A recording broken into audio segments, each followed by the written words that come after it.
लो मेरे प्यारे से दोस्तों, जैसा कि हमने पिछले एपिसोड में देखा था कि जियाओयान एकांत में कल्टीवेशन करने के लिए जा रहा होता है, जहां पे जियाओयान ने क्यून मेडुसा और लिटिल फेरी डॉक्टर को यान अलायंस और स्टार फॉलिंग पवेलियन की रिस्पॉन्सिबिलिटी दे दी होती है। और साथ में वो टीचर याओ चैन को हान फैंग की सोल को भी दे देता है और टीचर याओ चैन से कहता है कि टीचर, अब हान फैंग का जो भी फैसला होगा उसे आप लेंगे। कहने के साथ जियाओयान गुफा के अंदर चला जाता है अपनी कल्टीवेशन करने के लिए। मेरे प्यारे से दोस्तों, इस एपिसोड को स्टार्ट करने से पहले मैं अपने व्यूअर्स और जिन प्यारे भाइयों ने मेरी पिछली वीडियो पे कमेंट किया है, मैं उन सबको तहे दिल से धन्यवाद कहना चाहता हूँ। साथ में मेरे प्यारे से नए व्यूअर्स, आप भी इसी तरीके से कमेंट कर सकते हैं। मैं आपके कमेंट का स्क्रीनशॉट लेके अपनी नेक्स्ट वीडियो में उसे शो जरूर करूंगा। साथ में मेरे प्यारे से दोस्तों, चैनल पे अगर नए आए हैं तो प्लीज चैनल को लाइक शेयर सब्सक्राइब करके इस वीडियो पे कमेंट जरूर करिएगा। अब बिना देर किए इस एपिसोड को हम स्टार्ट करते हैं। इस एपिसोड के स्टार्टिंग में टीचर याओ चैन अपने रूम के अंदर बैठ करके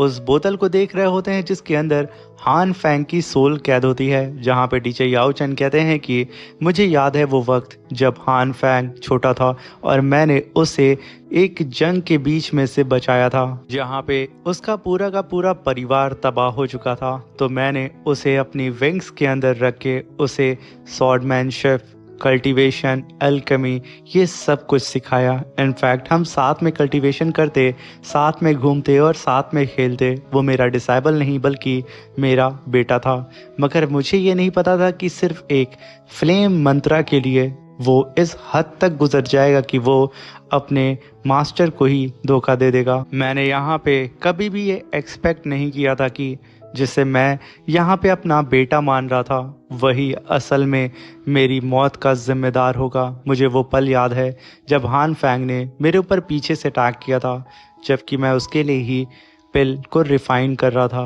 और उसने मेरी पूरी बॉडी को डिस्ट्रॉय कर दिया था, क्योंकि उसकी सॉट के ऊपर पॉइजन लगा था और उसकी मदद हॉल ऑफ सोल वाले कर रहे थे। मगर उस बेवकूफ़ को क्या पता था कि मैं उसके मेरिडियंस को और बेहतर बनाने के लिए, उसकी बॉडी को और अच्छे से टेम्पर्ड करने के लिए उस पिल को रिफाइन कर रहा था कि वो फ्लेम मंत्रा को सीख सके।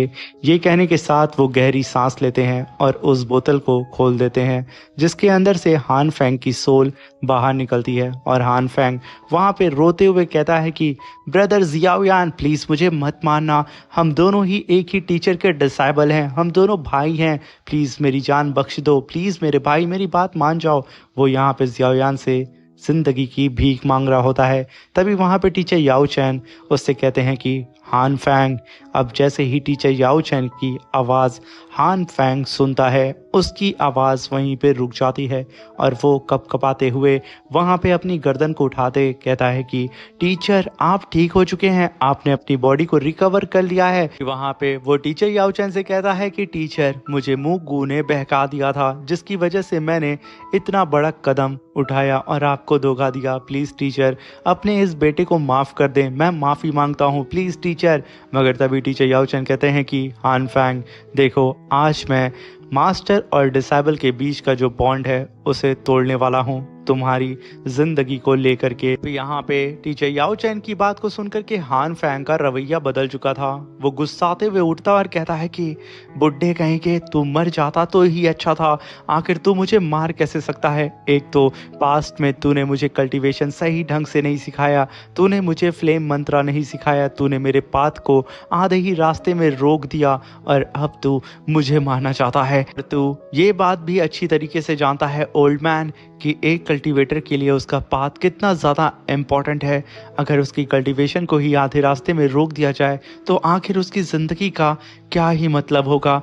मगर तूने मेरी कल्टीवेशन को आधे ही रास्ते में रोक दिया, तूने मुझे फ्लेम मंत्रा नहीं दिया और तुझे यहाँ पे अफसोस होना चाहिए, तूने मेरे साथ ये सब किया। ये कहने के साथ वो अपनी पावर को रिलीज करते हुए कहता है कि मुझे यहाँ पे मुंगू ने एक टेक्निक सिखाई थी जिसका इस्तेमाल करके आज मैं एक जायंट इविल स्पिरिट को समन करूंगा और तेरी यहाँ पे सोल को फिर से डिस्ट्रॉय कर दूंगा।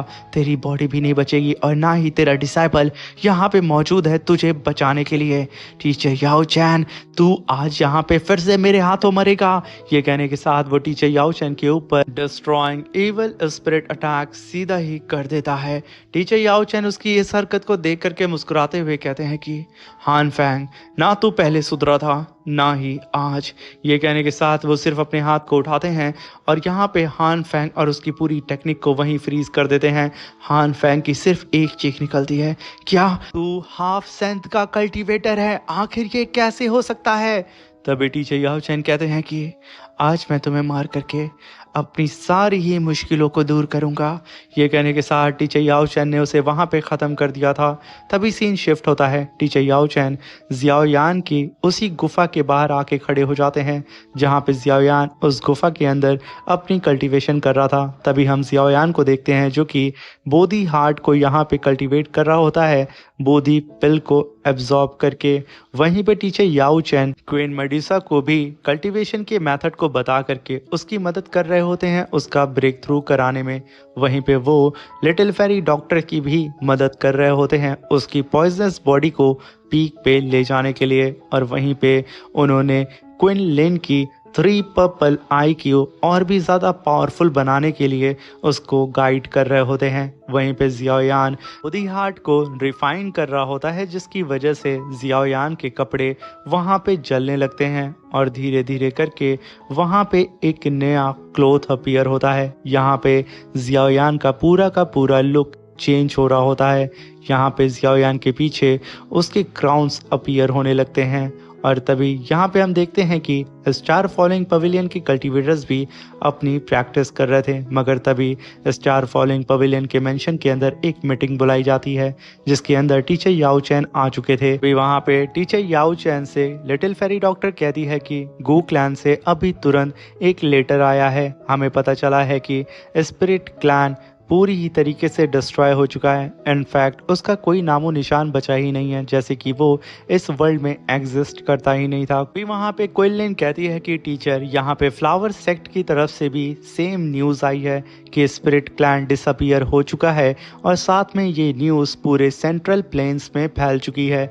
तभी वहाँ पे इन सब की बात को सुन करके क्वीन मेडुसा भी आगे बढ़ते हुए कहती है कि आखिर ये पॉसिबल कैसे हो सकता है कि एक क्लैन पूरी ही तरीके से इरेज हो जाए, जैसे कि वो इस वर्ल्ड में एग्जिस्ट करता ही नहीं था। उसके सरफेस और उसके घर, उसके लोगों तक को यहाँ पे गायब कर दिया जाए। आखिर ये कैसे हो सकता है? आखिर ये सब कौन कर रहा होगा? सबके मन में यहाँ पे कंफ्यूजन एकदम कूट कूट के भर चुकी थी। तभी टीचर याओ चैन कहते हैं कि स्पिरिट क्लैन जो कि एंशिएंट 8 क्लैन में से एक था, आखिर इतने पावरफुल क्लैन को कोई कैसे गायब कर सकता है? इसे गायब करने वाला भी ज़रूर उन एंशिएंट 8 क्लैन में से एक होगा जिसने अपनी पावर का इस्तेमाल करके उसे गायब किया है। अब टीचर याओ चैन की बात को सुन करके वहाँ पे सन्नाटा छा जाता है। मगर तभी मास्टर तियान कहते हैं कि टीचर याओ चैन, मुझे ऐसा लगता है कि इन सब के पीछे सोल क्लैन होगा और उनकी ही ऐसी बेहुदा प्लानिंग होगी। उन लोगों ने ही सबको गायब किया होगा। ये सुनकर के वहाँ पे अब सीनियर फैंग भी कहते हैं कि मुझे भी ऐसा ही लग रहा है, क्योंकि लिए सोल क्लैन के साथ में हॉल ऑफ सोल भी मौजूद है। ये दोनों ही अगर एक साथ मिल जाते हैं तो इनकी पावर का मुकाबला कर पाना बहुत ही ज़्यादा मुश्किल है। मुझे ऐसा लगता है कि ब्रदर याओ चैन वो लोग कुछ बड़ा सोच रहे हैं। तभी वहाँ पे टीचर याओ चैन कहते हैं कि अभी करंट की सिचुएशन पूरी ही तरीके से यहाँ पे चेंज हो चुकी है, इसलिए सब के सब यहाँ पे अलर्ट हो जाओ, क्योंकि मुझे ऐसा लगता है कि हॉल ऑफ सोल सिर्फ अपॉर्चुनिटी के तलाश में है कि कब वो स्टार फॉलोइंग पवेलियन के ऊपर अटैक करे, क्योंकि उसका पहला टारगेट हम ही लोग होंगे। इसलिए सब के सब जितनी भी फोर्सेस है हमारी, सबको अलर्ट कर दो, सब के सब जंग के लिए तैयार रहें, क्योंकि कब और कहाँ से कितने लोग हमारे ऊपर अटैक करेंगे इसका अंदाज़ा हम लोग लगा नहीं सकते हैं। अब ये सुनकर के सारे लोग कहते हैं कि ठीक है टीचर, हम अभी से तैयारी करने के लिए जा रहे हैं। तभी यहाँ पे सीन शिफ्ट होता है और हमें हेवनली स्टार माउंटेन का सीन दिखाया जाता है जो कि स्टार फॉलोइंग पवेलियन के अंडर आता है। तभी हम देखते हैं कि कई सारी शिप्स के अंदर कीमती ट्रेजर्स और क्रिस्टल्स को लोड किया जा रहा होता है। तभी एक एल्डर आता है और कहता है कि सब लोग ध्यान से सुनो, सारे क्रिस्टल्स को जल्द से जल्द लोड कर दो और हम लोग वार्म होल का इस्तेमाल करके अपने पवेलियन वापस लौटेंगे और पवेलियन मास्टर को हमें ये सारे ही कीमती क्रिस्टल्स को सौंपना भी है। इसलिए आज जल्दी से जाओ, आराम करो और सुबह सुबह ही हम लोग यहाँ से रवाना होंगे। तभी वहाँ पे आसमान में एनर्जी फ्लक्चुएशन होता है। अब इसे सेंस करके वहाँ पे मौजूद जितने भी स्टार फॉलोइंग पवेलियन के एल्डर्स थे वो सब के सब अलर्ट हो जाते हैं और अपनी शिप के सामने आकर के चिल्लाते हुए कहते हैं कि आखिर किसकी हिम्मत हो गई कि वो हमारी टेरिटरी में आकर के अटैक करने की कोशिश कर रहा है, बाहर आओ अगर हिम्मत है तो। ये कहने के साथ वो सारे ही एल्डर दाओ जुन लेवल के अपनी अपनी पावर को एक्टिवेट करके फाइट करने के लिए तैयार हो चुके थे। मगर तभी आसमान का रुख बदल जाता है और उनके सामने एक पावरफुल स्पेस क्रैक होता है जो कि बहुत ही ज़्यादा विशाल होता है, जिसे देख करके उन सब की सांस अटक चुकी थी। और तभी उस स्पेस क्रैक के अंदर से मल्टीपल एरे अपीयर होते हैं और वो सारे ही एरे लगातार उस हेवनली स्टार माउंटेन के ऊपर मौजूद सारे ही कल्टीवेटर और शिप्स के ऊपर अटैक करना स्टार्ट कर देते हैं, जिसकी वजह से शिप वहाँ पे पूरी ही तरीके से डिस्ट्रॉय हो चुकी थी और साथ में स्टार फॉलिंग पवेलियन के डिसेबल्स भी वहाँ पे उस अटैक से जल करके मारे जा रहे होते हैं। ये असल में एक फायर अटैक होता है। अब ये सब देख करके सारे ही एल्डर एकदम घबरा चुके थे, मगर तभी उनमें से एक बंदा कहता है कि तुम जल्दी से जाओ और वार्म होल का इस्तेमाल करके पवेलियन मास्टर को ये बता दो कि हेवनली स्टार माउंटेन कैंप के ऊपर अटैक हो रहा है और जल्द से जल्द रीइंफोर्समेंट टीम को यहाँ पे भेजें। ये सुन करके वो एल्डर बहुत ही तेज़ी से वार्म होल की तरफ बढ़ने लगता है और वहाँ पे वो सारे ही एल्डर तैयार हो चुके थे आने वाले खतरे से डील करने के लिए। मगर तभी उस एल्डर के सामने एक पोर्टल अपीयर होता है और उसके अंदर से एक स्लैश अटैक सीधा उसकी तरफ बढ़ता है। वो एल्डर यहाँ पे कुछ रिएक्ट कर पाता, वो स्लैश अटैक आकर के उसको हिट करता है। एक ही हिट में उस एल्डर की पूरी बॉडी वहां पे डिस्ट्रॉय हो चुकी थी और वो मारा जाता है।